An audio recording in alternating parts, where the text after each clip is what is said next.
welcome to the ASE's annual Kwanzaa ceremony. Give yourselves a round of applause for coming.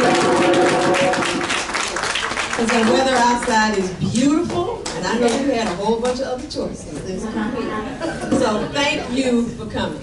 And we will begin today, as we begin all things that are important, with the libation by our outgoing ASE president, Alice Collins. Come on, Alice. Thank you, Dhamana. She's not the only one that can have a lapse, so can I. But today is my pleasure to pour. Okay, thank you, Tony. First of all, let me get permissions to pour libation from my elders. Yeah. Thank you. Libation is a beautiful thing, and today this is going to be a pre-Kwanzaa of celebration. And so in thinking about what I wanted to pour libation for, I decided to pour libation for those people who have been significant within our community, significant in bringing to life the African-rooted cultures of the world. Because there are those who will take you back and let you know the history. The first person I think about in my personal history is the person who took me to Africa for the first time. I had a strange thing. I always wanted to go to see Egypt. Can anyone guess who was my teacher who read the hieroglyphs who took me to Egypt 3 times? ASE Hilliard. ASE Hilliard. Everybody say the name ASE Hilliard. ASE Hilliard. ASE Hilliard was the person I think about for all the things our ancestors in Egypt have done. We wouldn't have a sense of that history from an African American or African perspective without the work of Dr. ASE Hilliard. He was phenomenal in the things that he did as a psychologist, as a teacher, as a professor, because he took us there and the hieroglyphs were read by people who were kissed by nature's sun. Everything we did was from that perspective. We went to Kenya, we learned, and so he celebrated his ancestors. He made sure we celebrated our ancestors. Once you had been with ASE to the top of the mountain, he had the indigenous people there make a parchment with your name set, that your mind was no longer bound, because I'm no longer I'm a witness to the history of my people, because I bathed in the Nile River. I've been there, I've seen it, I've touched it. And so, for the joy of those people who are scholars, who celebrate history and teach us to celebrate it, one of his favorite phrases was, "Be a workman, not ashamed of the work you do, for in your work you shall find the truth." So, for the truth of those scholars who took us to Africa, who bathed in the River Nile, who let us bring up the sun, who took us in the pyramids, I now pour libation and say, Ashe. Ashe. For those, we celebrate again, because there were those African Americans who learned their history, who know their history, where storytelling is a part of what they do for the oral tradition to pass it on. So, during NABS this year, we learned about the history from North Carolina and South Carolina about the swamps.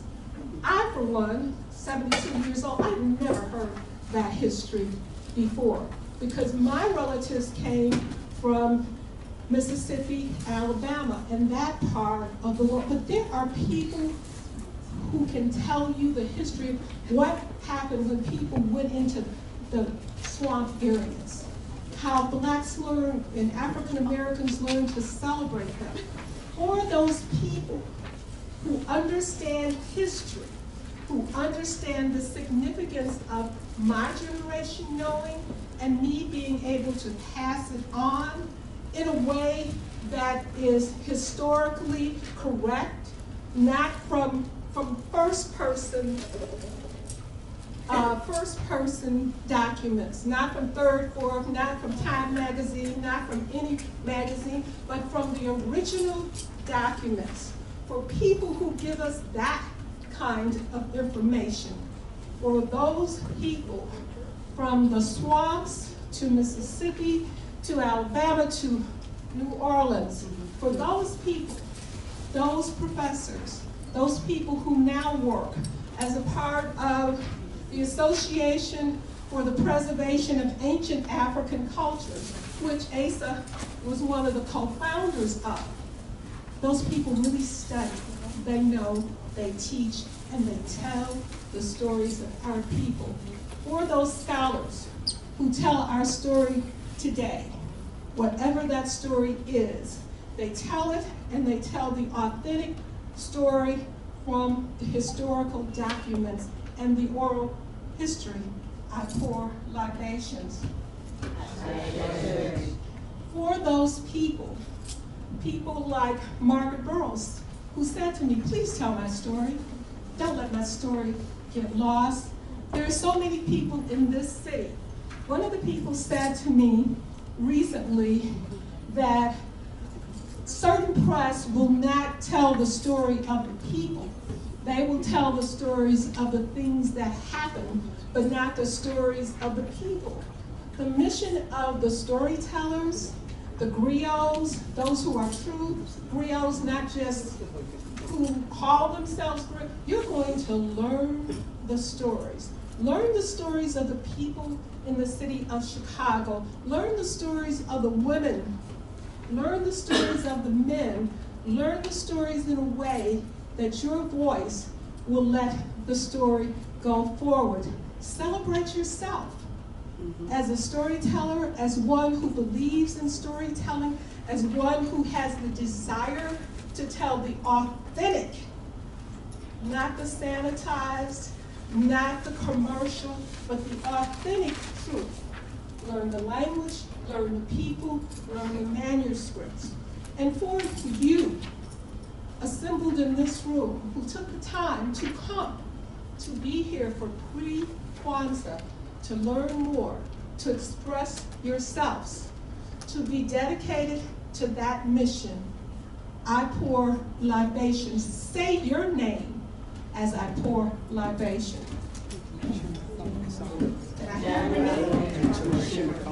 And we say, Ashe for you, for the community that we represent, a community that has joy, hope, peace, and love. The greatest of those are love. But with that love, give us hope, give us truth. Not just for reality, but just give us truth.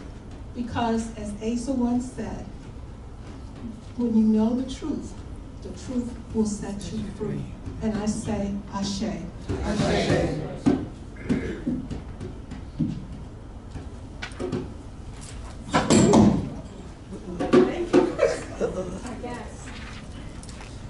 Thank you, Alice. And next, we want to pay tribute to our hostess, truly with the mostest. Mrs. Coleman has made a home for Ashe for years and years and years. And we want to thank her. And so our member Gwen will come up and introduce Mrs. Coleman, our hostess.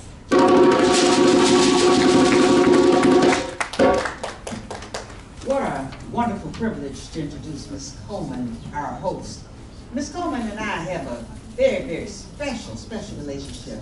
While she runs this magnificent library and is so astute in all that she does, I always get the joy of being able to tell that she sat in front of me, looking to me as her elder, when I taught her in 3rd grade. It was such a joy to have watched her matriculate, and when I retired from the Board of Education, she came as a librarian, went straight through the library field, and has made me always feel good about the impact that I had on her life. So Ms. Coleman, again, we're glad to be in this, our home, and the place that you've made it for the community to come. Ms. Coleman is a wonderful librarian who's worked through the ranks, who has come here and is probably continuing her growth in so many ways. You see these beautiful locks on her hair as she becomes the Black Rapunzel. I can only say, Ms. Coleman, we're so graciously happy to be here in your home. Thank you, Ms. Coleman, the librarian.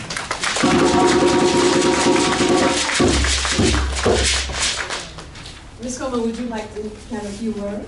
You know what? I'm going to let you all progress. I look forward to this every year, and I'm just happy to be a host. Continue on.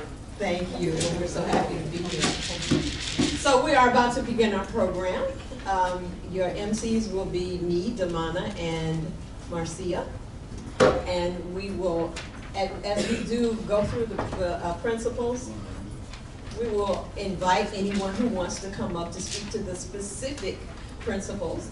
But before we get going with that, I have a story, a general story about Kwanzaa. So I want to tell you a story about a little boy named Eddie. Eddie was usually a very happy little boy. He had fun playing baseball. He loved to go to school. Life was just his playground. But right now, Eddie wasn't feeling so good. He lived in Los Angeles, California, and one of his joys was that his father was a firefighter. And Eddie made sure he told people his father was a firefighter, not a fireman, because as his daddy told him, firemen are men who start fires.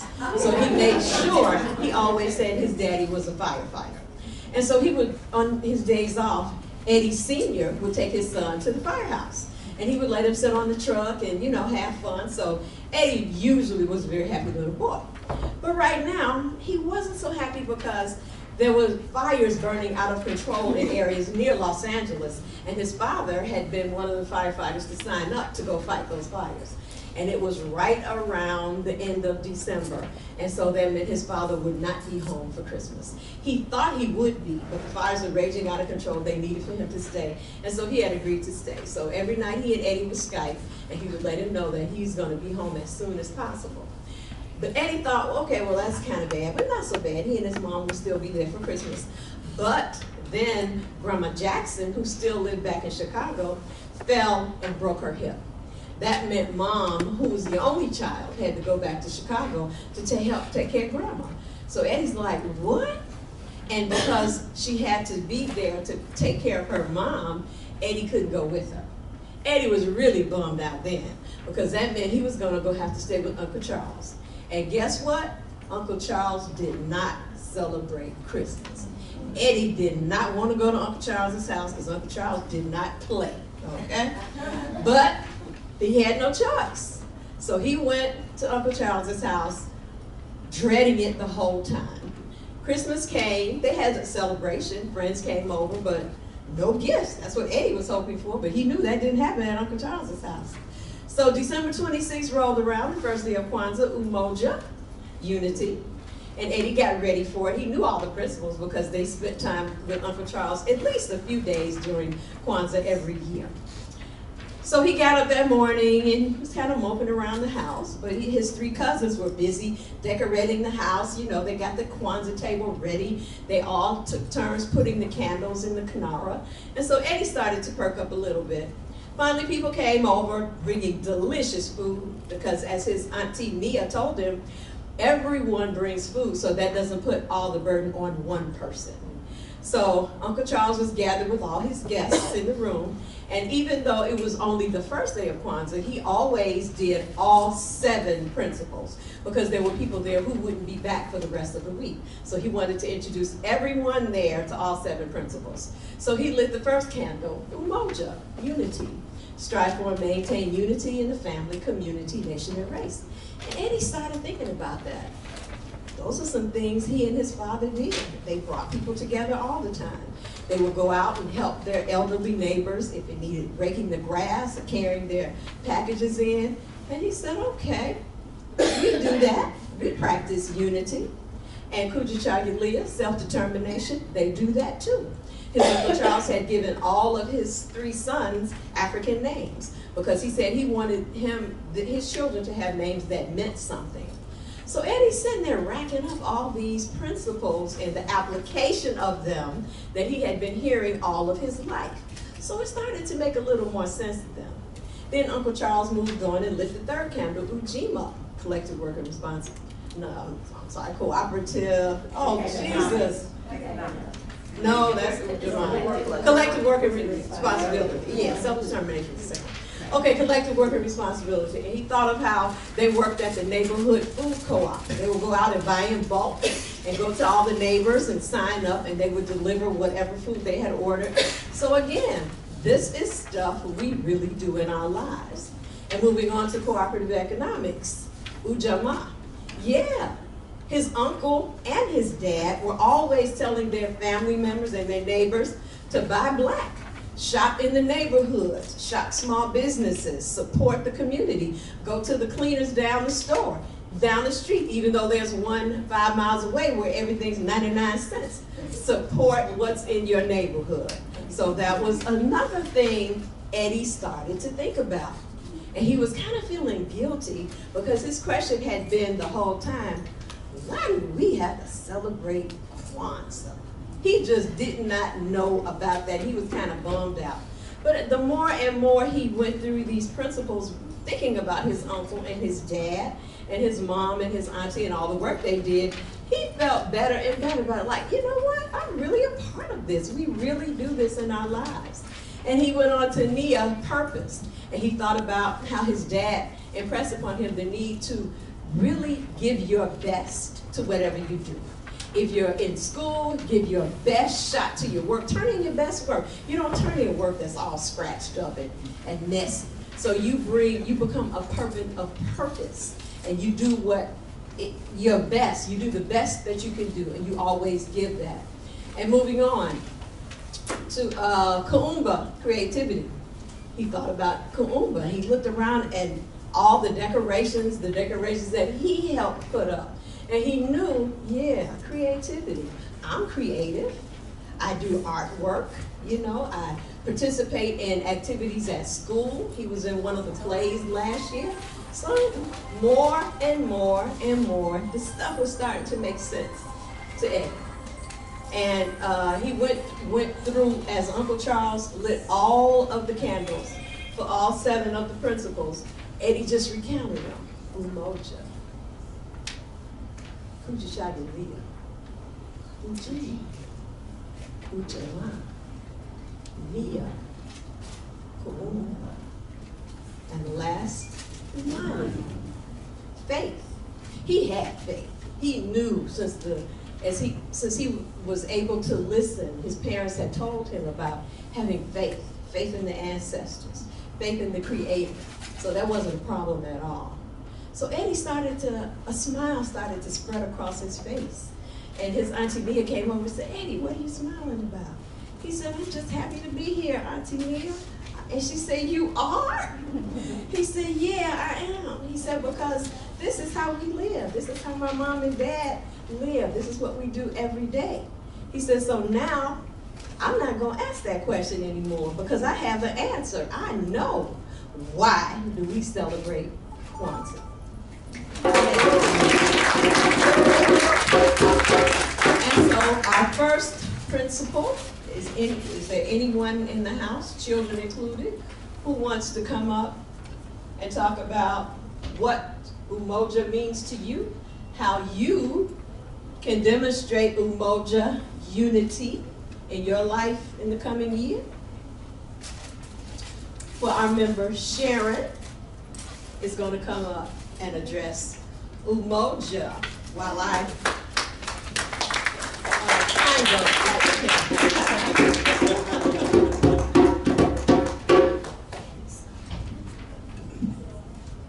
Good afternoon, everyone. Good afternoon. And once again, welcome for coming out today on a beautiful day in Chicago. and being a part of our celebration month. The first principle is based on unity. The fact that we are all here today shows unity. We see unity in so many places, in our homes, our schools, our churches, the playgrounds, the grocery store, people coming together as one. And with our climate today, in the sense of there's so many awful things that happen, if we just all came together in unity, showing respect, kindness, and love, I think that our world truly would continue to grow in the faith of coming together and of unity. So as you leave today, think of ways you're going to be in your community to show unity. Your neighbors, your friends, and your family coming together, helping one another, showing respect, kindness, and love.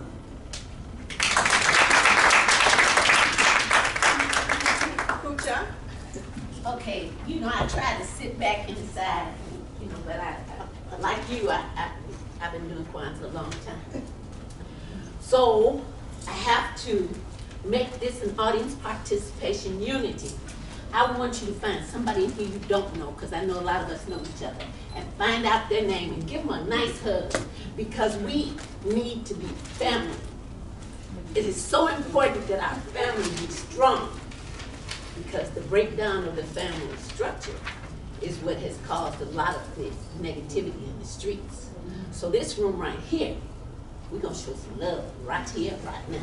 All right? All right. All right. All right. Come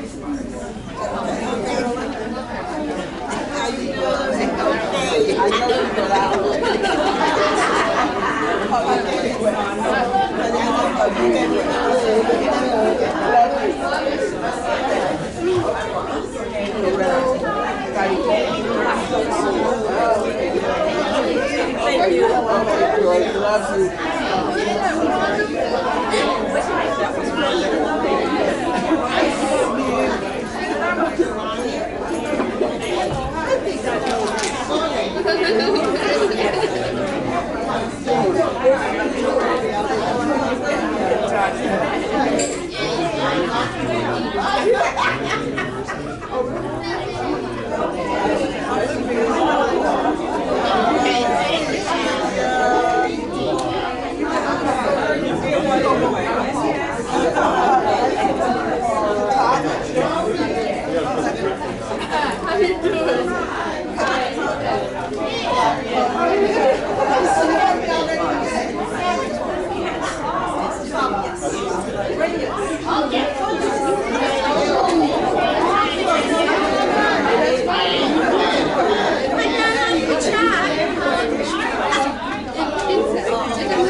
I'm all right. How about you? I started wondering was anybody gonna wear theirs. I wish I knew. I want to tell them.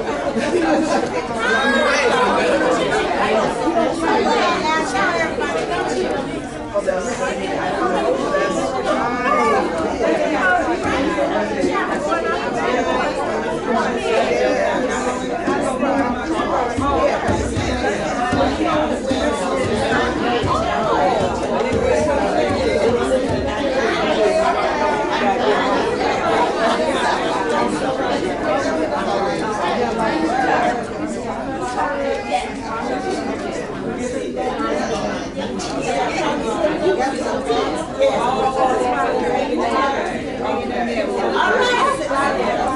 I feel the love, everybody. I go? I'm feeling the love. It feels a lot warmer in here because of it. But we don't want to spend all of the program on the one principle. So I'm going to turn this back over to Dhamana. No, but I was making sure that you put it back and forth. Marcia? Oh, Marcia. Okay?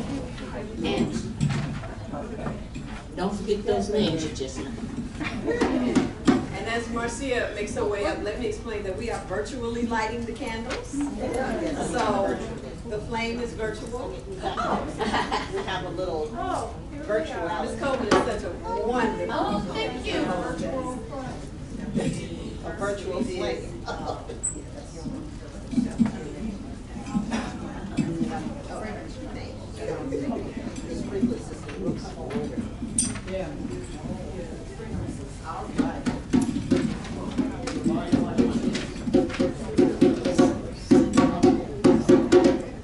So it doesn't have to be virtual. We have actual.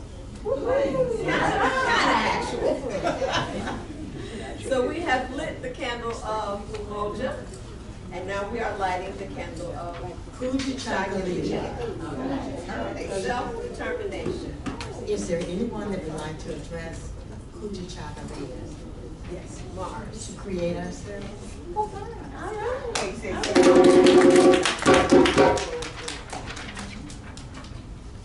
Good afternoon. Forgive my paper, I don't do storytelling very often. Just put this together at the last minute. I'm mostly a teacher and a musician, drummer, vocalist. And I spent a few years, well, my last few years I was working in West Garfield Park. And I noticed a lot of children named Imani. And there were many that had alternative spellings and all sorts of variations of Imani. And some knew what Imani actually meant and some did not. But I think it's interesting to think about how a word that defines us can be not a straight line but a circle, in terms of you have a name, you have a path or a journey or something that that name represents. And having that name can keep you on that journey. But getting that journey started sometimes can begin with that name. It just keeps going around. So my own situation with a name is very funny. My mom, when I was born, she had a name stuck in her head that meant springtime. I'm just going to call it springtime. She insisted that this was going to be the name for her firstborn, who was my older sister. When my sister was born, for some reason my mother did not feel that that name about springtime suited her. So she decided to name my sister after my dad, whose name was Lawrence. So my sister's named Lauren. 3 years later, along come me. And for whatever reason, that name was stuck in my mom's head, and she said, we're gonna name this child Springtime. Now, I enjoyed what connotations came with that. The connection to life coming back in the world, to animals. I've always had a rich connection with speaking to and from animals and listening to what they tell me. I've always loved to grow things, and I love to see the cycle of life in all of its difficult and wonderful aspects. So I went with that name for a while. But by the time I graduated college, I had changed a lot. I had become a hardened person because of different kinds of abuse and things that I suffered, because of having to leave my home early to get away from some things. And I began to rebuild myself, as many of you I'm sure have done, and we all do on some way or another. So I, by the time I graduated, had been taking care of myself and putting myself through college, every penny, on my own, and had become very conscious of the idea of class. Became what I considered a class-conscious person. And naturally, I ended up as a political person doing work with the communists in my city. And they began to say, okay, we're going to help you to become a strong warrior, because they saw something of that in me. So we also realized that when people are writing to newspapers, phone banking, organizing rallies, speaking at rallies, being the person on the megahorn, knowing when the police are coming close to arresting, and doing all this nonviolent civil disobedience, it's very useful to have another name that is not your bill paying name, not your social security name, not your driver's license name. My community and I decided that I was on the path of becoming a warrior for a red planet, a planet that was about struggle. And I indeed had known struggle all my life. And so we collectively decided to rename myself Mars. Now, a few years later, I began to be heavily involved in spoken word poetry. And a lot of my friends were poets and a lot were straight book writers. And we began to talk about some of our heroes, including Audre Lorde. When I read that Audre Lorde had gone by a name, Gamba Adiza, for several years, everybody said, oh, that's a little bit in you too, Mars. So for a while, and still there are people who refer to me as Mars Gamba Adiza, called it my nom de guerre. So we settled on that name for me. Now, my name both it followed me and it led me to keep on my path. My response to struggle has always been to go forward and to keep fighting on various levels. It's just been in my nature.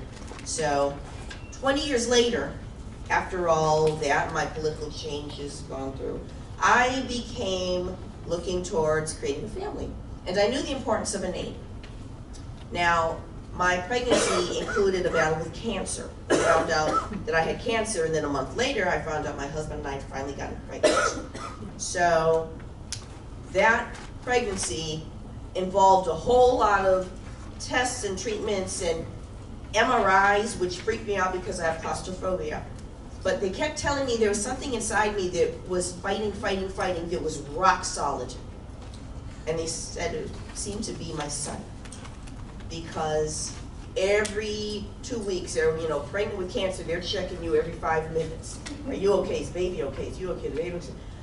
Every time, well, Mars, you're struggling with this, you're struggling with that, but baby's fine. Baby's healthy. Baby's bouncing around in there like nobody's business. They couldn't even keep the ultrasound on him. They would say, okay, come look at the picture. Here he is. Oh, he's gone.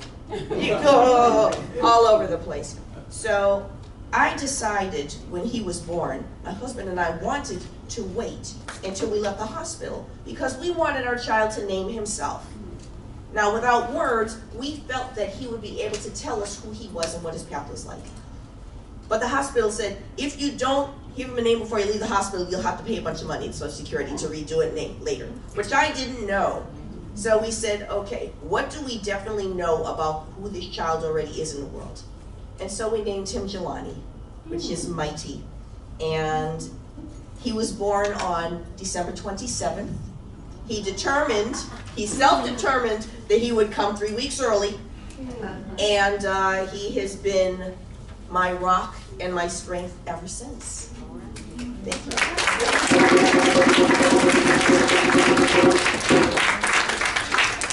So that story was so full. Let me show you exactly how it fits.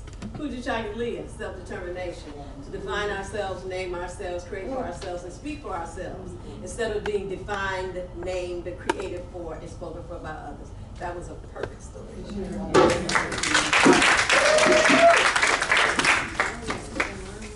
And our next, no, Jelani's not here today. There is a Jelani. Oh, there is a Jelani. There is a Jelani. There is a Jelani.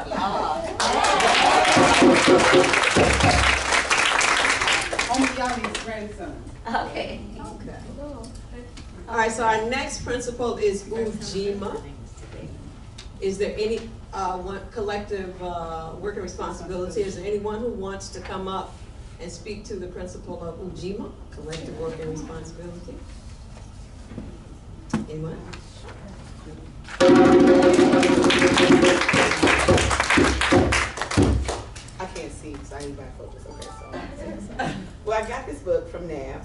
the National Association of Black Storytellers convention that just passed in November. And it's really a nice little book. And so in here, it doesn't have cooperative work and responsibility, but it does have work. And so work, it says, to do, act, physical or mental effort, exerted to do or make something. And so they have this little nice quote that says, Kids' Book of Wisdom. It's actually Malik's book.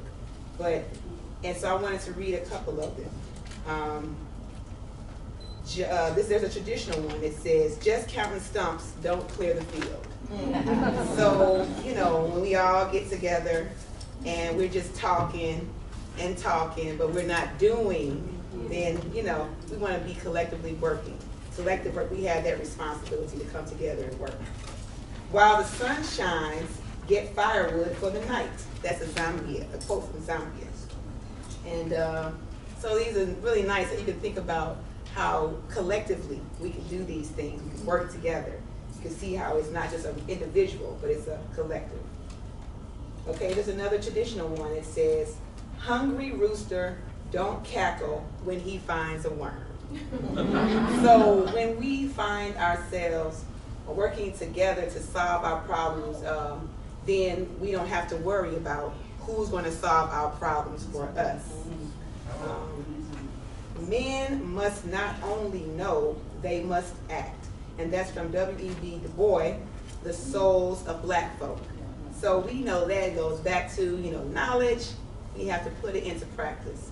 I used to say this thing with my students all the time in second grade, actually. Work is equals force times distance. So if I go over there and push on that wall, I can be putting some force on it all day long, but I cannot say I've done any work until I've actually moved it. So that's also something when we're in our community and we think that, oh, it ain't working, it ain't right. It's not working because it's not moving, it's not productive. So when we are productive and moving together, then we're actually working together. But if we're not moving anywhere and going anywhere, then we're not working. It's certainly not collectively working together. The last little quote is a Bantu quote, and it says, work is good provided you do not forget to live. So what are we working for, right? What is our goal? What is our, you know, our whole unity of coming together, our self-determination? They all come together. So if we don't know what we're working for, and we're just, you know, like a hamster wheel, right? We're not going nowhere, so we ain't working, right? But unless the hamster's just trying to lose weight, right? But so our work, you know, at the end of the day, we cannot forget to live. The reason why we are working, the reason why we are here, which goes into all the other ones. So that's all I wanted to share.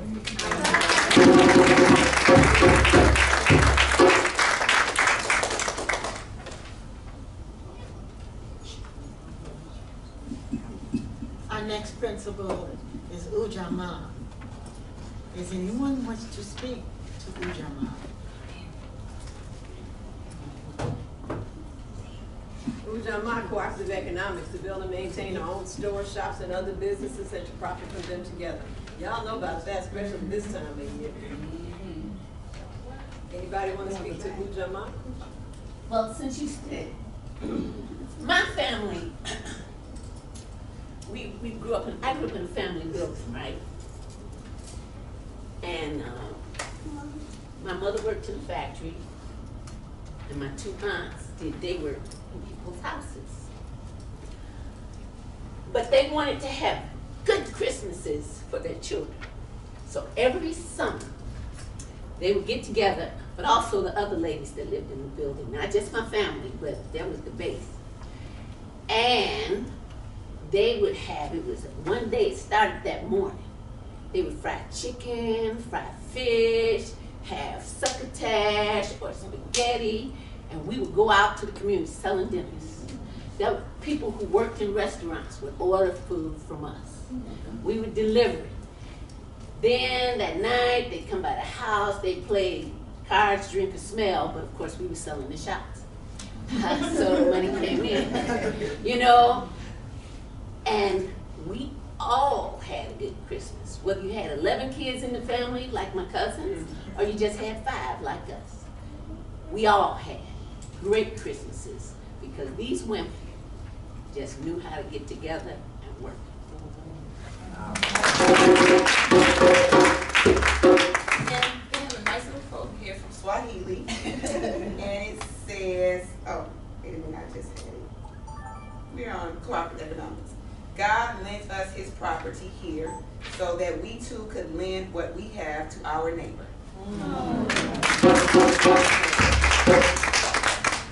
And it just occurred to me, I neglected to introduce an ASE member, Niambi.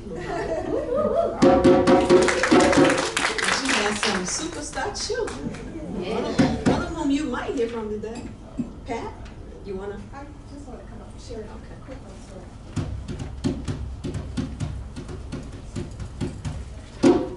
Okay, I don't have these shades on to be cool. My glasses are in the car. These are prescription sunglasses. So I can't see you if I take them off, so I need to leave them on. I want to just tell a quick little true story of Ujama. When my husband and I married, he had a regular job. And we were always raised, you go to school, you get your education, you get a good job.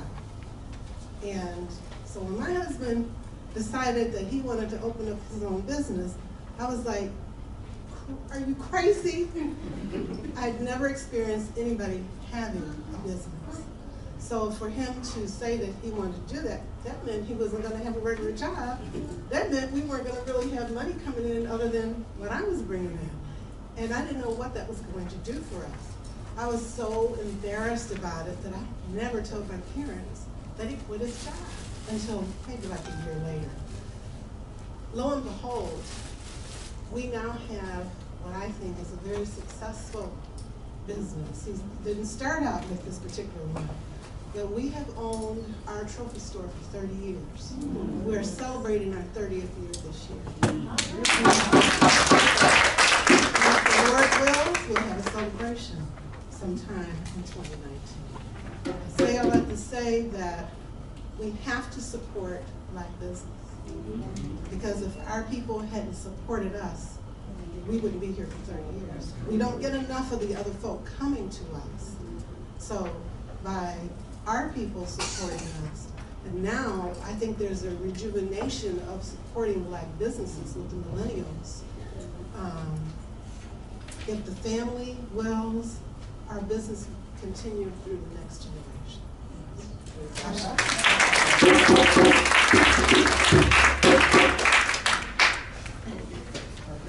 We're super short, because I know it's long.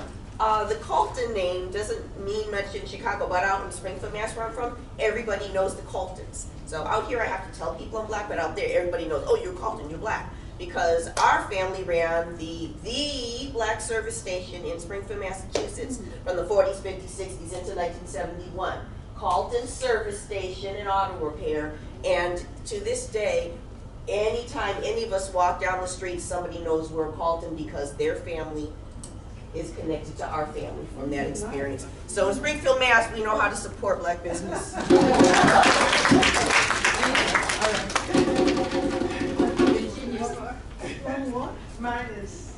Mine is real quick too. I'm Virginia Lathan. I'm a member of ASE. They ruined me. I was a storyteller and I was doing okay. And then they needed a videographer and I decided I liked that better, so I don't tell that often. But I wanted to add to Pat's story that she just told about the business that she and her husband Martin started.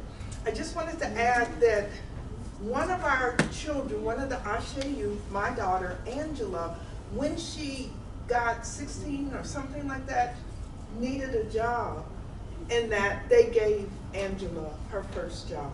And so, not only did that, I'm not only saying that because it meant a lot to us, because it really, really did, but it's also an example of when we as Black people are able to have our own businesses in our communities, we can do more things to help our next generation as far as seeking employment and things like that. And that was a big help to Angela, and she's been going strong ever since.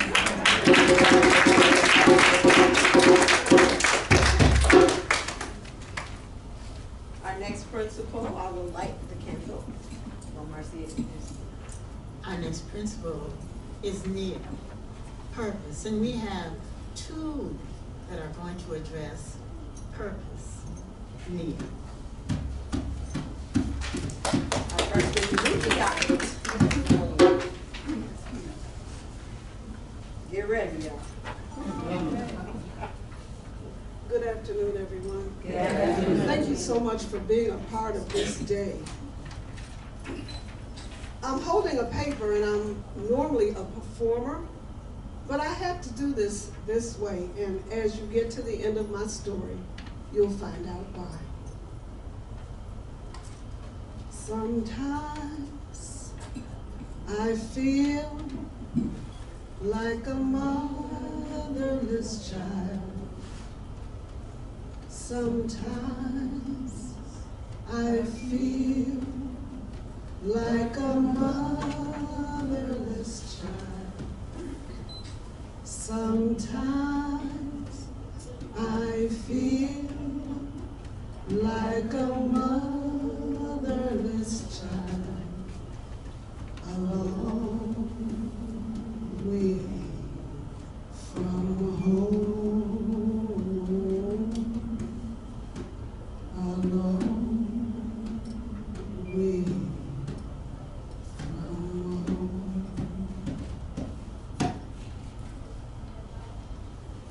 We might not know our purpose, our need, but we all have a reason for being here. In the context of the Nguzo Saba, the fifth principle, Nia, spoke to me. My purpose was declared to me on a hot day in February 2013 at Elmina Castle in Ghana. We had left Cape Coast, and I was adamant, wasn't I, about going to Elmina. As soon as my feet touched the ground in Elmina, I knew I was where I was supposed to be. Have you ever gone to a place and when you got there, you knew this was the place? That's how I felt. The spiritual energy was so strong, I could feel my ancestors' sadness. Not necessarily the pain or the anguish, but just the sadness. As the tour guide took us to the different areas telling us what happened in that place, I wandered off to be by myself with those who had been held captive against their will in that place.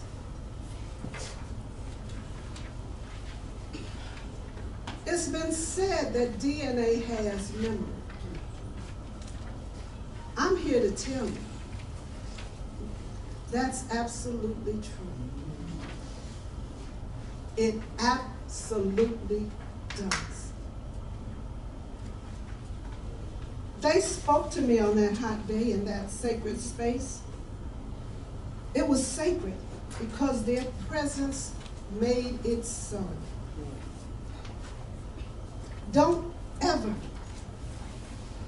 forget your ancestors. Never, ever. That day, I was told my purpose, and I'm trying to do my best. As I stood there alone in that male dungeon, I felt compelled to touch that space that they had touched. And as I rubbed my hand along the wall, some stones fell off into my hand and onto the ground. In that instant, a voice spoke to me, and it said, "Don't ever let them forget us. Whoever will listen to you, tell our story. Don't let them forget us." Well, that encounter didn't resonate with me that much that day. It became more apparent later. I had already become a storyteller, and my stories were sounding good, but I had to reflect on that. I was given my purpose that day.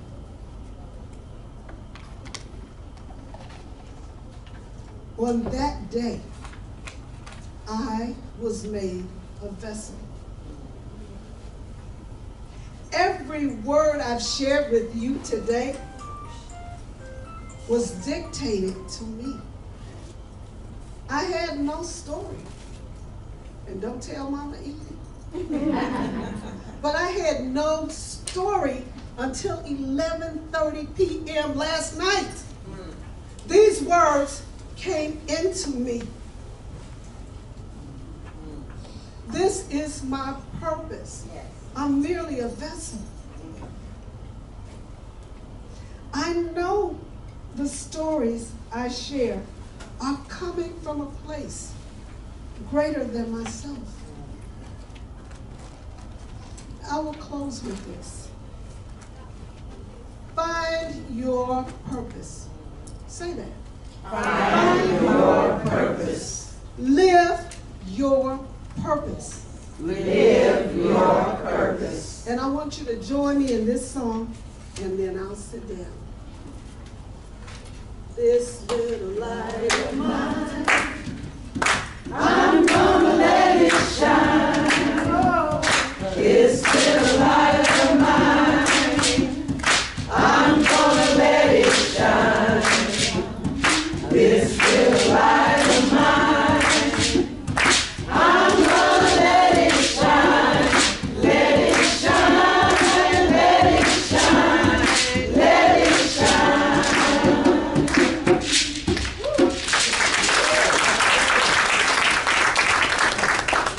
We have a second person to come up to speak to.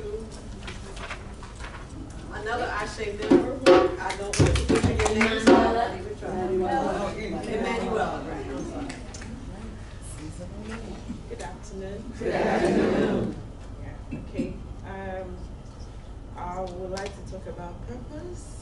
Yeah. In the place where I come from, teaching isn't a job a young person like me actually jump at, because they might want to take, usually they want to go for a job like, working in the, where I come from Nigeria, and we have oil.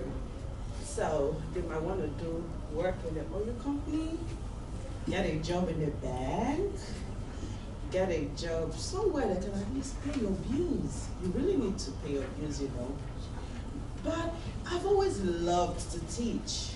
I've always loved to interact with people. And so it became a dilemma. I grew up with friends who were so ambitious, friends when we were in college, or we call it university in Nigeria. They would, so we'd come around, okay, what next? We have to ask all those questions, what next? Then this person, are you applying for the job?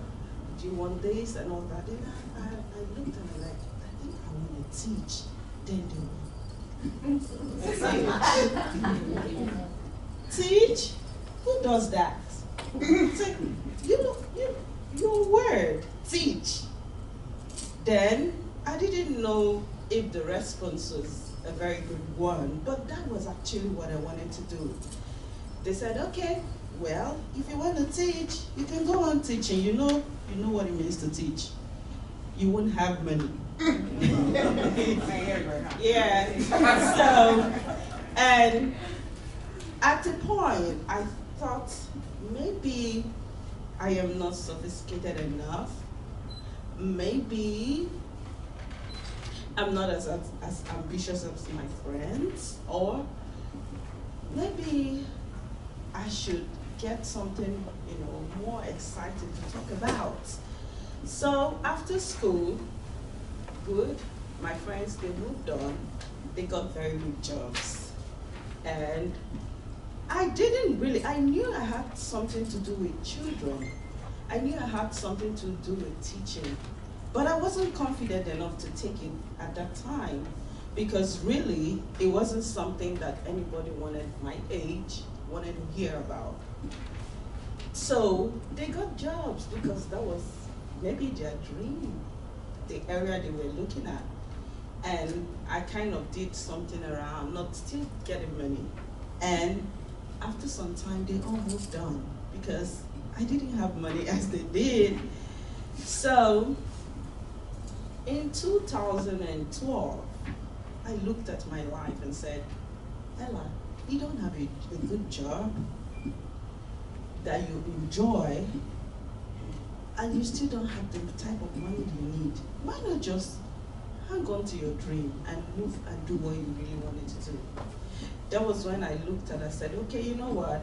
I am done trying to please everybody. I'll have to at least do what I wanted to do. Then I studied theater arts, and I got in contact with community engagement and education theater in Nigeria, and I became a teaching artist. It was difficult. My parents didn't understand what I did. Even from the last day I left to come to the US for my training at the Goodman Theater, my daddy still prayed a prayer. He said, dear Father, my daughter doesn't have a job. Please, give her one. And I kept asking, but I have a job. I know what I do. I knew the challenges. I knew the steps I've taken. I knew how far I'd gone. Yes, it wasn't so, the money bills at the time, but I could see the steps I'd taken, and I knew that it was getting better by the day. But one incident actually changed my life, and I said, if this is all I live for, then I think I'm in the right path. One of the days, I went for my drama class. Before we started, I had gotten connected with my kids. They're like my joy. Every week, I look forward to seeing them. Sometimes they stress me out, but I love them. So I got in, and I met this young girl. She's 8 years. She came to me and she said, Miss Ella, I want to ask you a question. I said, what is that? She said, I don't know how to ask the question. And I said, okay, why? He said, have you talked to anyone about it? Then she said, no, I don't even know who to talk to. I can't even talk to my mom. My mom is going to freak out. I said, okay, what is it? Louder, yeah. Then she said, sorry. Then she said, there is this boy in my class that I love so much, but I don't know. And now I'm beginning to feel somehow around him. I just looked at her and said, Sarah, you know what? You are only discovering that you're growing. There's really nothing wrong with you. But you know what? You don't need that kind of friend now. You should have friends who will help you read your book, who will help you grow. It's okay to feel anyway, but don't take it the way you feel it. And then she walked away that day, and I looked and I said, this is one of the reasons why I'm a teacher. To be able to impact, to be able to tell them. She didn't have anyone to talk to. And at that moment, it depended on who she was going to talk to. Her life depended on who was going to lead the path. her mother wasn't there because she couldn't talk to her, but I realized that I am also part of the lives of those ones who I minister to every day. And today I am glad that I chose that path. I'm glad that I didn't allow people who obviously have a different path to change what I do. Thank you.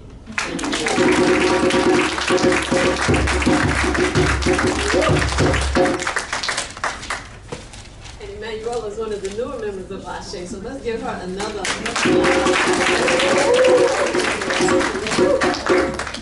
Our next principle is Kuumba, creativity. To do always as much as we can in the way that we can to leave our communities more beautiful and beneficial than we inherited them. So who wants to come up and talk about Kuumba, creativity? Don't all get up at once. Okay. Ashe has a youth group, and she is a wonderful, proud, living out loud member of Ashe's youth group, Kalila.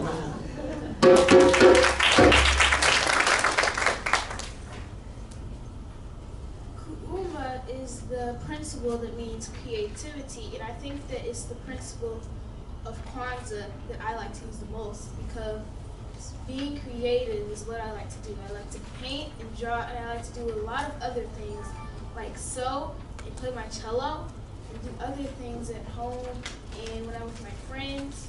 So I think that Kuumba is the principle of Kwanzaa that I use the most. Thank you.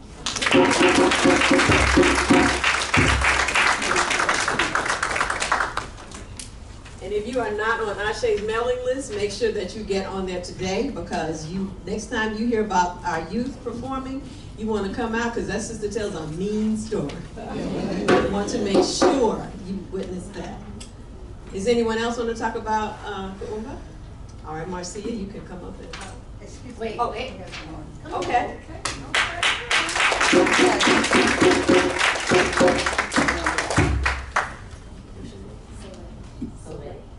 Oh, Soleil wants to talk to you about Kuumba. Hello. My story happened this morning. I was with my grandma and my two cousins in the car, and we were driving past this statue garden, what she called it, and she told me about how earlier, way back before, I don't even know, and the area was filled with trash and waste, and it was nothing like how it is today. And I saw two kids playing in it. And she said that this man came and he built statues to put there for the community, because they had so much trash and dirt there that you didn't even know what it looked like. And that had me thinking that some things you don't know really what beauty is until you create it yourself. So he could have made statues out of trash. He could have done many things, but he decided that that's community already had so much negativity that he had to create something for them to lift their spirits up. And so when I was reading the paper, the pamphlets that she gave out, that really stood out to me. What she said earlier, that you could take something really negative and you can put your creativity and your imagination and make something positive and beneficial for the whole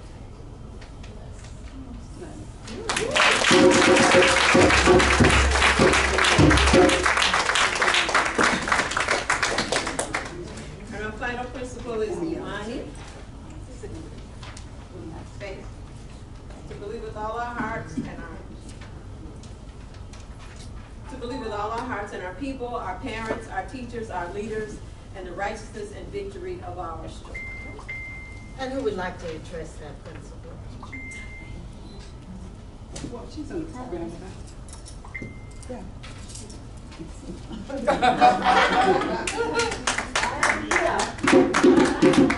a part of her cool, but the way she's walking. I wasn't on the program, but I want to say welcome everybody. And I'm glad to be standing here and taking the opportunity with my mouth. Faith, Imani. Faith took me to Africa and returned me to America. But I love to tell this story about the snake that I killed. Has anyone ever killed a snake? Well, I want to tell you, I want to say the quote, knowledge is power if you use it and you share it. I got my knowledge from my washerman. One day there was a snake on the roof. My son came running home shouting, "Mommy, Mommy, there's a snake on the roof." The washerman said, "Ah, madame, give me a bowl, give me a cutlass," which is like a long knife, and give me, cutlass, bowl, kerosene, a keg, a gallon. He took all of those things. He went out to the side of the chalet where we lived on the university campus. He threw gravel onto the roof. A couple of times, you know, snakes don't hear. The vibration is what attracted them. Jumped off of the roof, floated, and as it began to land, the washerman threw that kerosene, which was already in the bowl. What happened, you think? It went into shock. And as it landed, what do you think it shocked first? The head, the middle, or the tail? Where? Was it the head? Yeah. Tail? Middle? It was the head. Like they said, if you don't cut off the head, it will come back to bite you. But let me go a little bit further. My turn came. I was sitting there in Nigeria, of course that's where I was, in a town called Ife. They say it's the cradle of civilization, where life began. I was sitting alone. My children had gone to Benin, another state, and my husband had gone to Barcelona, Spain, thinking about America. It was raining, the vegetation was looking beautiful. Just using my imagination. Suddenly I heard the children shouting, "Mami Nike, Mami Nike." Oh, Mami PreKwanzaa, that was my son's friend. And you can tell by the sound of a voice when something is going on. They were shouting. I said, what do those children want? Ah, there's a snake in the back. I thought, oh my God, what am I going to do? But I knew, Imani, I had faith that I could kill that snake. Why? Prior knowledge was shared with me. Got that what? What did I get? I got that. And I got that kerosene. Here goes Mama. I went out to the back. I said, where's the snake? Where's the snake? There. Mommy, there. Where? And as I looked closer, there was a bush with a beautiful green lime snake woven into the bush. I was ready, real ready. I told him to move back. Went stepping out there, already poured the kerosene in the bowl. I was too scared to go out there and pour it in. Got the bowl, had the cutlass in my hand. I said, I'm coming for you. Got a little closer, threw it onto the bush. That snake jumped out, stiff as the staff of Moses. And then I went what? Chop. They said, Mommy PreKwanzaa, it's dead. It's done. We can hardly see the pieces. I said, oh. Caught my breath, and I thought to myself, you gotta have the faith. Faith.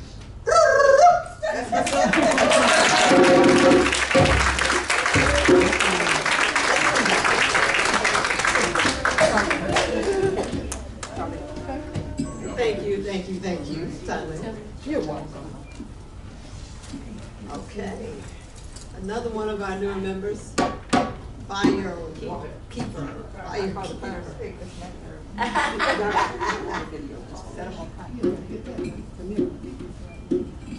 I tried to take pictures of everyone who was on stage. I have a new phone and I don't know how to work it. So I don't have all the pictures. I have most of you. You don't know how to work it. Good afternoon, my beautiful, melanated, pigmented, elevated, God-created, black and beautiful people. My name is Fire Keeper.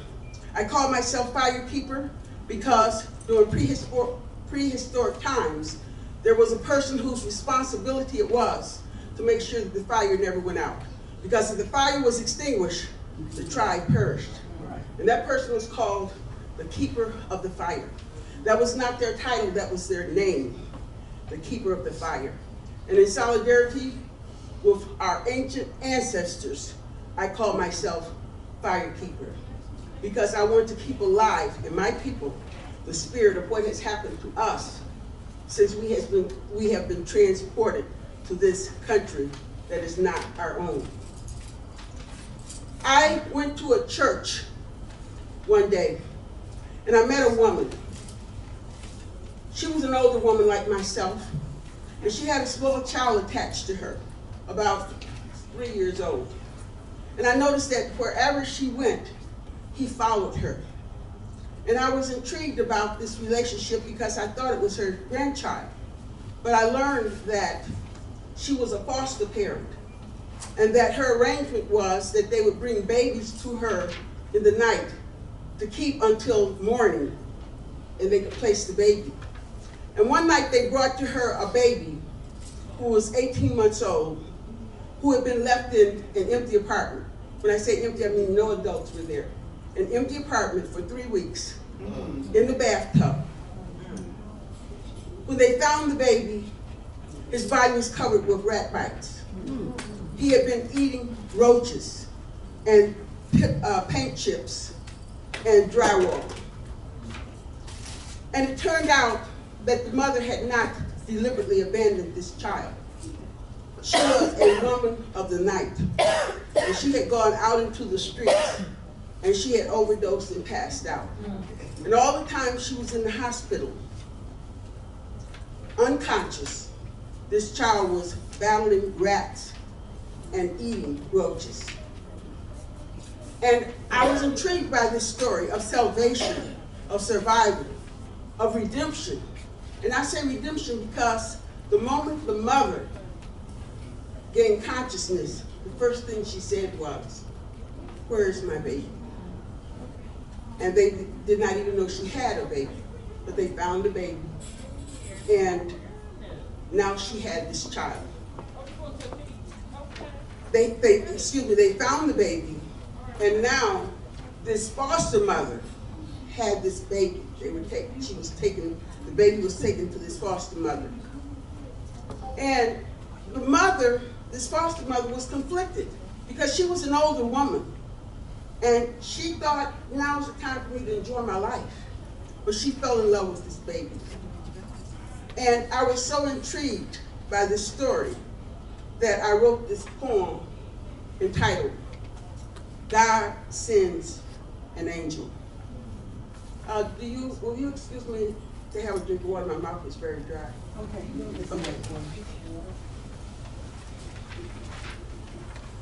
Thank you.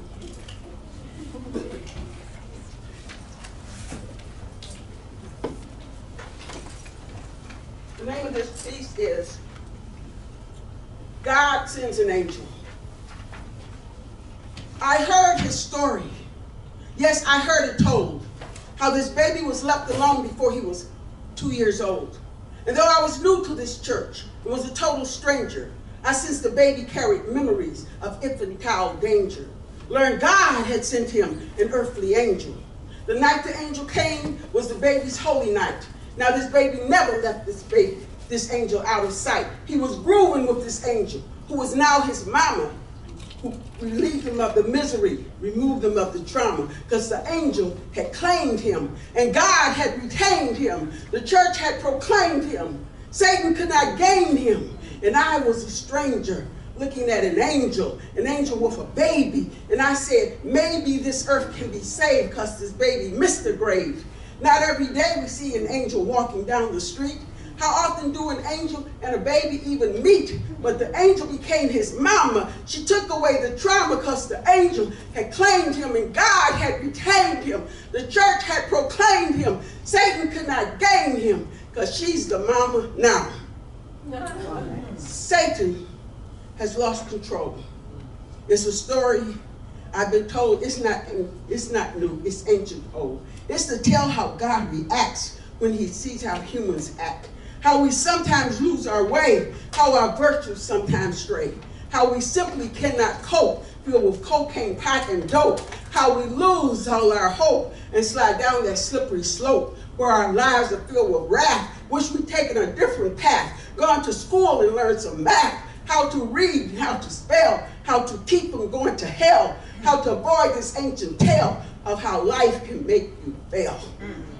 And when it does, God sends an angel to be somebody's mama, to take away the trauma. It's all good karma, and the church needs to shout because she brought this baby out, relieved him of his misery, fulfilled his destiny. She wrapped her wings around him and said, I'm glad I found him. Lord, he's now my son, and his name is Cameron. And I know you have a reason that in this very season of my life, I now have a baby, and I know that you're not crazy. So I can't even say maybe, because you sent this child to me to make him what he's going to be. Dear God, thank you for choosing me. I am the one to whom you gave. He is the one I had to save, and I have gladly saved him. You, Lord, have retained him. The church have proclaimed him. Satan can never gain him because I'm his mama now.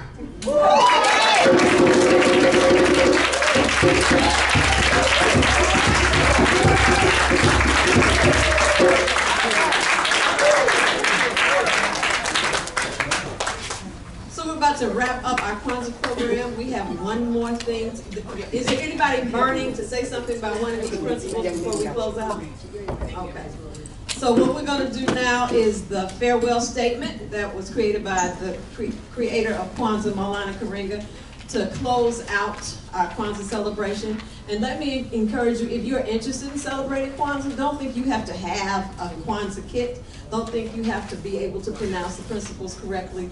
Just do it with faith in your heart that you are giving thanks for what you have, that you are giving thanks to the Creator for being in the right place at the right time. So just gather your loved ones together and let it move up, out, and through you during the season of Kwanzaa. So could you all please stand? If standing is difficult for you, sit where you are and let us join hands so we can say our farewell statement.